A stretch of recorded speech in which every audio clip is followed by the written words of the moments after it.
Well, let's get the thoughts of former senior advisor for the US House Committee on Foreign Affairs, Leslie Shedd. Great to see you, Leslie. And it's all getting very interesting, isn't it? J.D. Vance saying that a meeting is now possible between Putin and Zelensky, but the meeting between Putin and Trump will take place first on Friday in Alaska, and it seems unlikely Zelensky will be there. Is that your understanding of how things are going to play out?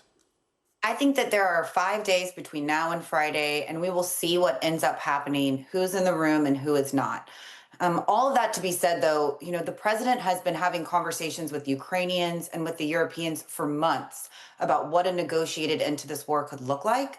And so I think he understands what needs to happen. He understands what they want. He wants to sit down and talk with Putin face to face and see what he can get from him. I mean, look, President Trump has been a peacemaker in just this very short few 8 months of his presidency. He's negotiated several pieces between two different warring countries, including Cambodia and Thailand, including Azerbaijan and Armenia. So we've got to give him a chance.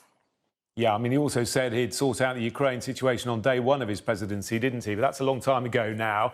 So from Zelensky's point of view, he's going to see this meeting in Alaska take place. He's already said that he's not going to concede any territory. But you've got the American president saying that there is going to have to be swapping of territories. How do we move on from that situation?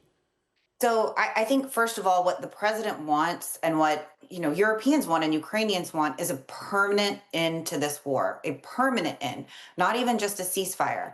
The problem is what is underlying all of what has created all of these underlying problems here is that for 2.5 years, the Biden administration slow-rolled weapons into Ukraine.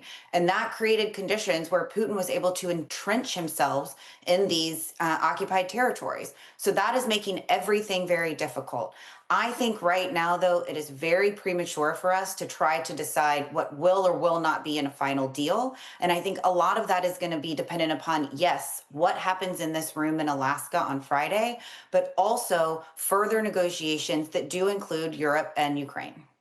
Yeah, interesting you mentioned Europe, and I'm sure you heard what Sir Tony Brenton, the former British ambassador to Russia, had to say just a couple of minutes ago. He made quite an interesting point, didn't he? He said Europeans aren't appearing very useful. They just seem to be announcing grand principles. We'll never recognise changing borders by force, for example. But I think the reality is Russia's never going to give up Crimea, for example, is it? And do you think the Ukrainians really need to understand that it's inevitable, that is going to have to happen? I think that what happens with the occupied territories is not going to happen in a vacuum. If we really want a permanent peace to this war, then that is going to include things like security agreements. And that will include the Europeans, because we will need European troops to serve as a backstop for that. It's going to need to include very serious and real, credible penalties for the Russians if they try to do this a third time, with an understanding that it will actually be enforced.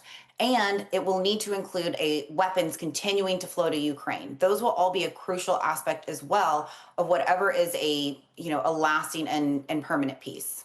Yeah, do you think this insistence that negotiations can't begin until the ceasefire starts needs to be rethought as well by the Ukrainians? Because Putin obviously believes he's in a position where he's winning, and he's not going to want to agree to that.